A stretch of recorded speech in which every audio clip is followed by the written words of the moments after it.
어떤 사람이 밤늦게 공원 벤치에 홀로 앉아 사색에 잠겨 있었습니다. 자정이 지나서 그것을 순찰하던 경관이 수상하게 여겨서 물어보았습니다. 당신은 누구요? 대체 뭘 하는 사람이요? 그러나 아무 대답이 없었습니다. 자꾸 물으니까 그 사람은 마침내 일어나 이렇게 대답하는 것이었어요. 나도 바로 그것이 알고 싶소. 나는 누구입니까? 나는 뭘 하는 사람입니까? 바로 세계적인 철학자 쇼펜하우어 얘기입니다. 유명한 일화지요. 나는 누구냐? 나는 뭐 하는 사람이냐 하는 질문을 가지고 있었던 것입니다. 여러분, 나는 누구입니까?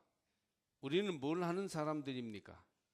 그걸 알 때 우리가 무엇을 해야 하는지, 어떻게 살아야 하는지를 알 수 있는 실마리를 찾게 됩니다. 학생은 학생임을 알 때 학생의 일인 공부의 본분을 다하게 됩니다. 군인은 자신이 군인임을 바로 깨달을 때 군인으로서의 자부심을 갖고 임무에 충실하게 되겠죠. 그러면 그리스도인인 우리는 어떤 사람입니까? 오늘 우리 교회는 창립 106주년을 맞이하는 예배를 드립니다. 106년 전 음력 3월 3일, 양력으로 4월 19일에 우리 교회에서 첫 예배가 드려졌다고 손으로 쓰여 있는 내용이 우리보다 1년 뒤에 창립된 북평제일교회 회의록 앞부분에 기록되어 있습니다.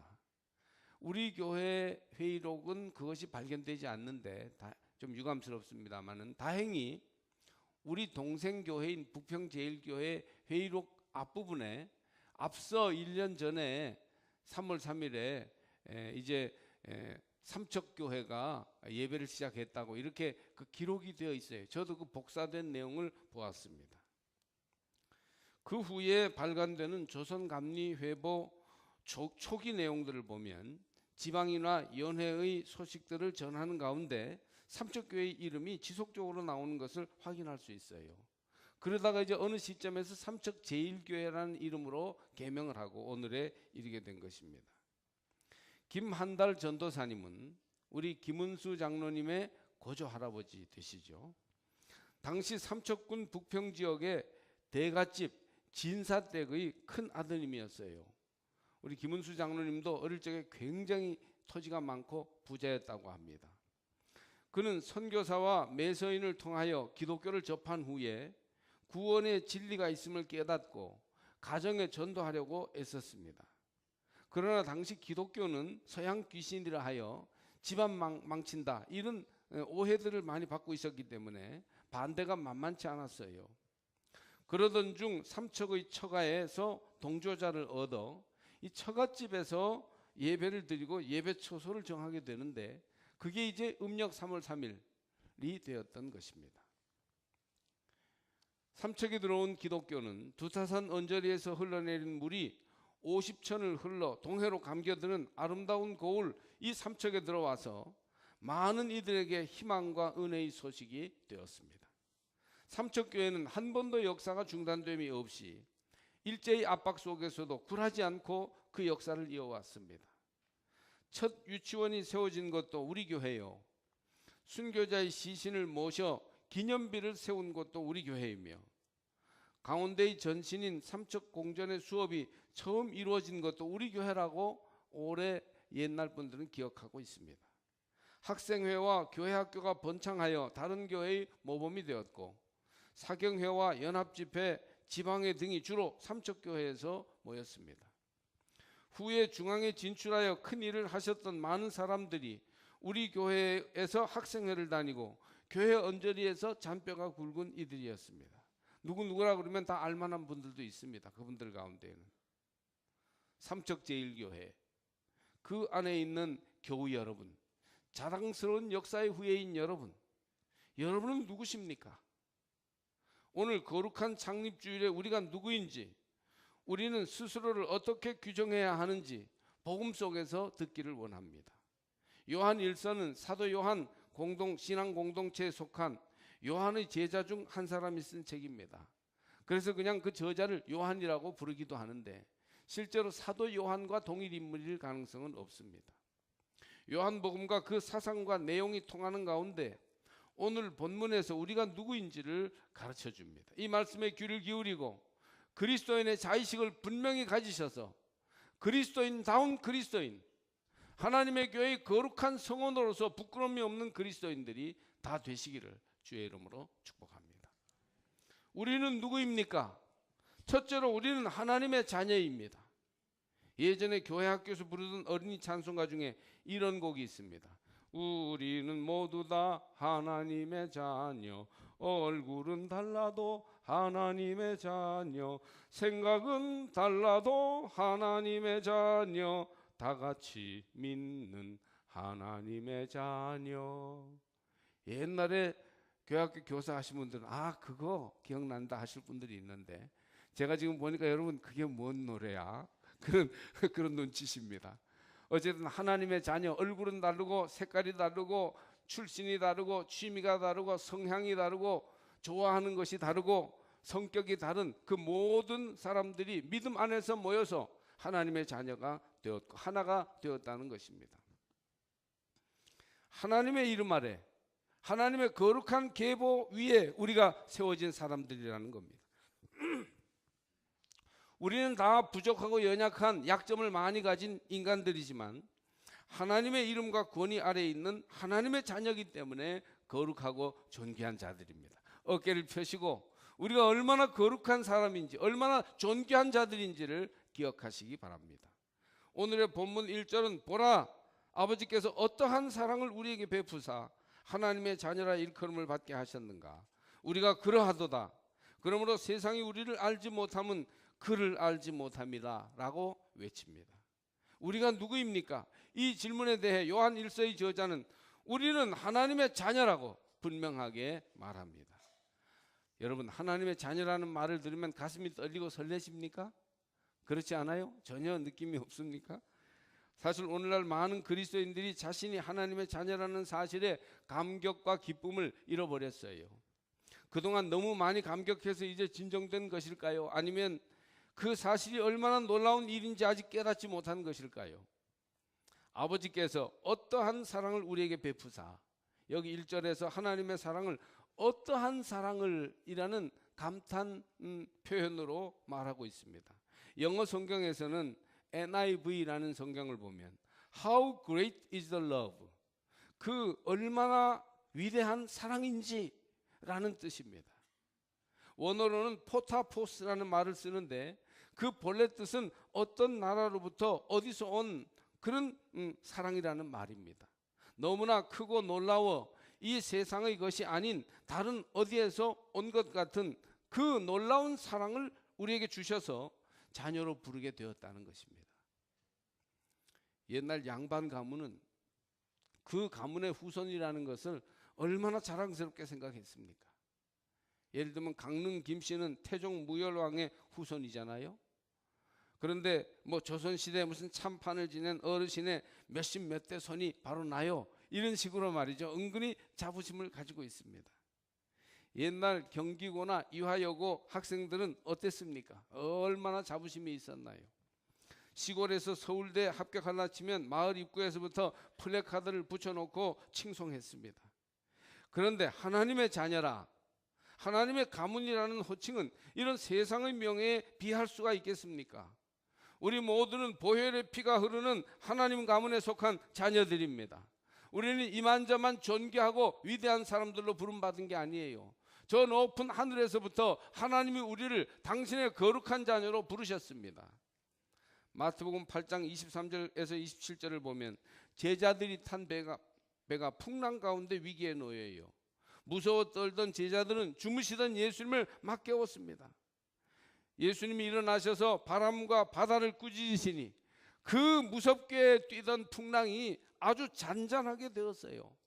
제자들이 깜짝 놀랐죠. 이분이 어떤 사람이기에 바람과 바다도 순종하는가? 바로 예수 그리스도가 하나님이라는 사실을 알고 그 하나님이신 그리스도와 자신들이 함께 다니고 있었다는 사실을 알고 너무너무 놀라고 감격했던 것이에요. 사도 요한도 이렇게 외칩니다. 보라, 아버지께서 어떠한 사랑을 우리에게 베푸사 하나님의 자녀라 일컬음을 받게 하셨는가. 에베소서 1장에서 바울은 선포합니다. 찬송하리로다 1장 3절부터 11절까지를 뽑아서 제가 좀 구절을 소개하면, 곧 창세전에 그리스도 안에서 우리를 택하사 예수 그리스도로 말미암아 하나님의 아들들이 되게 하셨으니 예수 안에서 하나님의 기업이 되었도다. 여러분, 우리가 태어나기 전부터, 이 세상이 창조되기 전부터 우리를 택하신 하나님의 그 사랑을, 우리를 하나님의 자녀로 삼기 위해 독생자 예수를 십자가에 내놓으신 아버지 하나님의 그 사랑을 어떤 말로 표현할 수 있겠습니까? 이 사실을 깨닫고 우리가 예수 그리스도의 값진 희생으로 하나님의 자녀가 되었다는 사실을 믿음으로 받아들이시기를 바랍니다. 그러므로 세상이 우리를 알아주지 않는다고 낙심할 필요가 없어요. 교회 안에서도 사람들이 나를 알아주지 않는다고 짜증내지 마세요. 우리는 하나님의 거룩한 예정 속에서 하나님의 관심을 받고 있는 하나님의 자녀들입니다. 세상이 우리를 알지 못하면 그를 알지 못함이라. 하나님을 알지 못하기 때문에 우리가 어떠한 신분인지를 알 수가 없다는 것이죠. 예수님이 이 세상에 오셨을 때 사람들은 하나님의 아들인 것을 알지 못했고 오히려 조롱하고 십자가에 못 박았습니다. 세상은 우리를 모르지만 하나님은 우리가 당신의 자녀인 것을 아십니다. 또한 우리는 우리 자신을 깊이 믿음으로 돌아볼 때 우리가 하나님의 거룩한 자녀로 부름받았다는 것을 알게 됩니다. 저와 여러분은 하나님의 자녀입니다. 또 우리는 누구입니까? 영광의 소망을 가진 자들입니다. 하나님의 자녀가 뭐가 다릅니까? 세상은 우리를 알지 못해요. 어떻게 보면 하나님의 자녀라는 것이 무엇이 다른지 드러나는 게 없습니다. 하등 다를 것이 없어 보여요. 그러나 하나님 앞에 서 있을 때 우리는 모든 것이 달라집니다. 하나님 앞에 우리가 앞으로 서게 될 때 분명해질 것입니다. 요한은 2절에서 이렇게 말합니다. 우리가 지금은 하나님의 자녀라. 장래에 어떻게 될지는 아직 나타나지 아니하였으나 그가 나타나시면 우리가 그와 같은 줄을 아는 것은 그의 참모습 그대로 볼 것이기 때문이니. 지금은 모든 것이 불분명합니다. 그러나 주님은 분명 다시 오시어 역사를 완성하실 것입니다. 그때에는 예수님을 우리 눈으로 직접 볼 것입니다. 그리고 우리가 죽기 전에 재림이 이루어진다면 그렇게 될 것이고, 그때까지 재림이 없다면 우리가 자연적인 죽음을 통해서 하나님 나라로 갈 텐데, 그때 부활의 영광 가운데에서 우리가 하나님처럼 변모될 것을 볼 것입니다. 게다가 우리는 그 주님과 함께 그 곁에서 똑같은 영광의 모습으로 변화될 것입니다. 그때 임금이신 주님께서 우리에게 이렇게 말씀하실 것이에요. 마태복음 25장에 있는 말씀대로 내 아버지께 복받을 자들이여 나와 창세로부터 너희를 위하여 예비된 나라를 상속받으라. 할렐루야. 영원한 빛에서 시간을 넘어서 오늘의 우리의 지금 현재를 바라보게 될 때 우리의 삶이 달리 보이게 되고, 지나치게 집착하거나 욕심에 매이지 않고 넓고 여유로운 마음으로 우리의 인생을 어떻게 살아야 할지를 알게 될 것입니다. 지난 주간에 한 5년 전에 삼척에서 떠나 서울 아드님 댁으로 가셨던 김정순 권사님 부군 되시는 황재영 권사님 소천 소식을 듣고 서울로 조문을 다녀왔습니다. 문자로 그 소식을 듣고 많은 분들이 조문의 뜻을 전해왔고, 갑자기 조문하러 가기 때문에 한 10여 분만 다녀왔습니다. 79세신데요. 병을 얻어서 앓으시다가 돌아가셨습니다. 참 요즘으로서는 좀 일찍 갔다, 갑자기 갔다, 가셨다 그런 느낌이 듭니다. 편찮으시다는 소식이 들었지만 그렇게 중요한지를 저희는 모르고 있었어요. 그런데 이제 두 분이, 그 황재영 권사님과 김정순 권사님이 죽음을 앞에 두고 천국에 대한 얘기를 많이 나누고, 그리고 마음속으로 기도하면서 많이 준비했다는 겁니다. 그래서 아내이신 김 권사님이 황 권사님더러 영광의 나라에 먼저 가 계시면, 주님과 영원한 안식을 취하고 계시면 내가 자녀들 잘 돌보다가 주님이 나중에 부르시면 따라가겠다고, 걱정하지 말고 가라고, 이렇게 편안한 마음으로 보내드렸다는 것입니다. 우리의 연수가 70이요 강건하면 80이라도 그 연수의 자랑은 수고와 슬픔뿐입니다. 그러니 여러분, 너무 좁은 마음 가지고 서로 복가되지 말고 너그럽게 사십시오. 영광의 그 나라에 관한 소망을 우리가 가지고 있지 않습니까? 우리는 이 세상에서의 삶뿐인 것이 아니에요.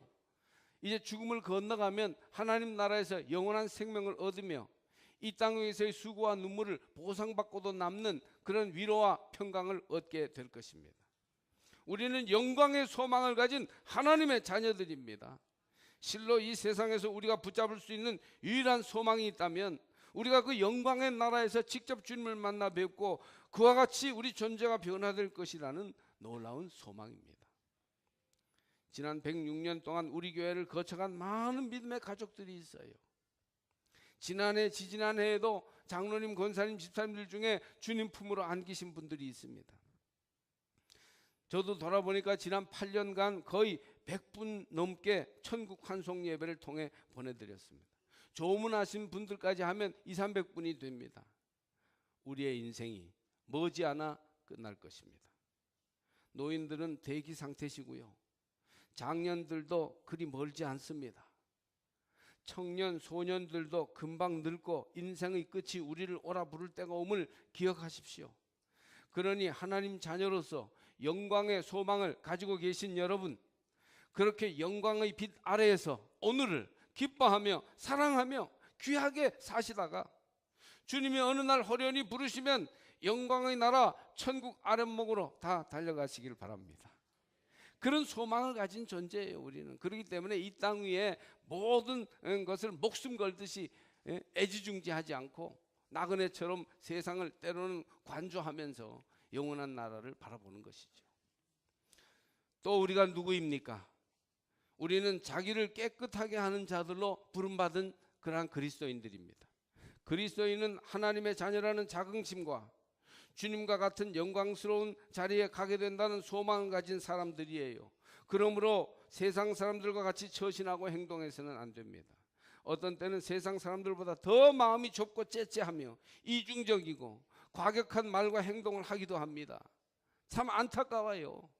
그래도 교회에서 권사님쯤 되신 분들이 뭐 이런 말 저런 말 하더라 하는 얘기를 들으면 왜 저러는가 하는 생각이 드는 겁니다. 요한은 말합니다. 주를 향하여 이 소망을 가진 자마다 그의 깨끗하심과 같이 자기를 깨끗하게 하느니라. 3절 말씀이에요. 또 6절에서 말씀하시기를 그 안에 거하는 자마다 범죄하지 아니하나니. 그리스도인은 누구입니까? 죄를 버리고 깨끗한 마음과 바른 행동으로 사는 사람들입니다. 주님은 입으로 들어가는 것이 사람을 더럽게 하는 것이 아니라 입에서 나오는 것이 사람을 더럽게 한다고 하셨습니다. 그러니 깨끗한 그리스도인으로 살기를 원한다면 제발 함부로 말하지 마십시오. 그 말이 지금 여러분을 더럽게 하고 있지 않습니까? 여러분 입에서 나오는 말이 여러분을 더럽히도록 두어서는 안 됩니다. 바울도 로마서 3장 13절에서 15절을 보면 죄인들을 말하면서 그들의 목구멍은 열린 무덤이요 그 혀로는 속임을 일삼으며 그 입술에는 독사의 독이 있고 그 입에는 저주와 악독이 가득하고 그 발은 피 흘리는 데 빠른지라 하였습니다. 그러므로 선교회나 속회에서 자기들 모임에서 없는 얘기를 만들어 하거나 나쁜 얘기만 골라 함으로써 하나님의 영광을 가리는 사람이 되지 마시기를 바랍니다. 우리는 깨끗하게 자기를 깨끗하게 하는 자들로 부름받아서 오늘을 깨끗하게 성결하게 살도록 주님으로부터 부름받은 그리스도인들입니다. 자기를 깨끗하게 하는 자는 무릇 언어 생활을 깨끗하게 하여 복되고 긍정적인 말로 거룩한 말로 주의 일이 부흥되도록 덕을 세워야 할 줄로 믿습니다.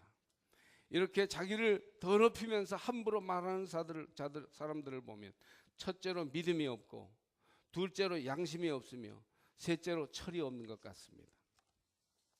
한 자매가 있었습니다. 아직 예수를 모르던 중고등학생 시절에 점을 보았다고 합니다. 그 점쟁이가 40대가 되면 대통령 부인이 될 신수라고 하더래요. 그 말이 뭐라고 이 순진한 자매가 그 말을 믿고는 말이죠. 대통령 부인 된다는 꿈을 꾸면서 매사에 신중히 처신했다는 겁니다. 내가 이래봬도 대통령 부인 될 사람인데 이렇게 말하면 안 되지 이러면서 지냈다는 겁니다. 그러다가 지금의 남편을 만나 결혼을 했습니다. 이 사람이 대통령 부인이 되려면 남편이 어떻게 돼야 될까요? 훌륭하고 위대해져서 대통령이 돼야 돼. 아무리 노력해도 남편이 대통령이 아니면 자기가 대통령 부인 될 수 없잖아요. 그런데 그 남편은 대통령은커녕 마을 통장도 못할 위인이었답니다. 대통령이 될 가능성이 100만 분의 1도 안 되는 사람이었던 거죠. 그런데 이들 부부가 예수님을 믿고 변화된 다음에 보니까 하나님의 자녀가 되는 것이 대통령 되어서 속 썩는 것보다 훨씬 낫고 기쁨과 긍지가 최고인 것을 알게 되었답니다. 그래서 그 자매는 이렇게 간증했다고 합니다. 저는 세상에서 대통령 부인이 되는 것보다 예수 믿고 하나님 자녀가 된 것이 더 기쁘고 자랑스럽습니다. 할렐루야. 대통령 될 때는 좀 권한이 있는지 모르지만 되고 나서 보니까 뭐 하나도 요즘 보니까 좋을 게 없어요. 얼마나 고생하고 마음 끓이고 힘들어하는지 말이죠. 하나님의 거룩한 자녀요, 영광의 소망을 가진 자이며 날마다 자기를 깨끗하게 하는 자로 부름받았으니 이 얼마나 귀하고 아름답습니까? 거룩한 교회의 일원으로서 부름받은 자리에서 여러분의 본분을 지키며 주께 영광을 돌리시기를 바랍니다. 현직에 있어서 소개하기가 좀 조심스러운데 장아무개 목사님이라고 감리교 목사님이 있어요. 그분이 초등학교 들어가기 전 아주 어릴 때 고향인 대부도에서 하루는 아버지와 단둘이 바다를 보고 서 있었는데 어린아이가 무슨 마음을 먹었는지, 아빠, 나는 이 다음에 커서 농사 짓는 사람이 될 거예요, 이렇게 말했습니다. 그러자 아버지가 그 아이, 이제 아직 초등학교 안 간 어린 아들을 손에 꽉 잡고는 이렇게 말씀하시더래요. 얘야, 난 말이다, 공부를 많이 해서 목사가 되고 싶었단다. 이분은 목사가 아니고 장로님이 되신 시골 대부도에서 충성스러운 교인이었는데 이런 얘기를 그때 하더래요. 그러더니 할아버지가 예수 믿는 걸 얼마나 반대했는지 굉장히 힘들었다고 하시면서 할아버지가 일찍 돌아가셨어요. 그래서 이 아버지를 뒷받침을 못해서 공부도 별로 못했다는 거예요. 목사도 못 되는 것은 물론이고 공부도 많이 못했다고 그렇게 아버지가 말하시더랍니다. 그러면서 이 어린 아들에게 아버지가, 아들아, 나는 있잖아, 내 자식 중에서 꼭 목사님이나 선생님이 나왔으면 좋겠다. 그게 이 아버지의 평생 소원이다. 그렇게 말씀하시더래요. 이 유치원짜리 아이가요, 벌써 그때 그 아버지가 한 말을 평생 기억하게 되더랍니다. 마음에 꼭 새겨져서. 그래서 그때부터 나는 나 자신을 거룩하게 훌륭하게 가꾸어서 앞으로 목사가 돼야 되겠다, 이런 마음을 가지고 실제 그 마음이 변치 않고 중학생, 고등학생, 청년 시절을 계속 이어가면서 결국 나중에는 목사가 되었다는 것입니다. 그러니까 내가 누구인가? 나는 어떠한 사람이어야 하는가? 이것을 알고 생각하고 스스로를 점검해 나가는 것은 우리의 삶을 온전케 하는데 매우 중요한 요소인 줄로 믿습니다. 우리는 하나님의 자녀입니다. 오늘 창립 106주년 기념주일에 우리가 내세울 것, 우리 교회가 자랑할 수 있는 것이 무엇일까요? 사람입니다. 교회는 믿음으로 바로 선 사람을 내세울 수 있을 뿐입니다. 건물을 자랑해요? 무슨 시스템이나 프로그램을 자랑해요? 그럴 수 없습니다. 교회는 하나님의 거룩한 자녀인 사람, 그래서 자신을 영원한 소망 가운데 날마다 새롭게 하며 행실과 태도와 인격을 깨끗하게 하여 하나님 보시기에 아름답고 사람들에게 선한 영향을 주는 그런 사람이 교회의 자랑이 될 것입니다. 하나님 자녀로서의 긍지를 가진 사람, 주님의 영광에 참여할 소망을 가진 사람, 세상 사람들과는 달리 자기를 깨끗하게 하여 죄에서 정결함을 얻는 사람이 우리에게 있습니까? 106년 역사에서 우리는 얼마나 하나님의 자녀의 영광의 본분을 가진 사람을 길러내었을까요? 사랑하는 삼척제일교회 성도 여러분, 바로 여러분이 그러한 특별한 하나님의 자녀들이 되시기를 바랍니다.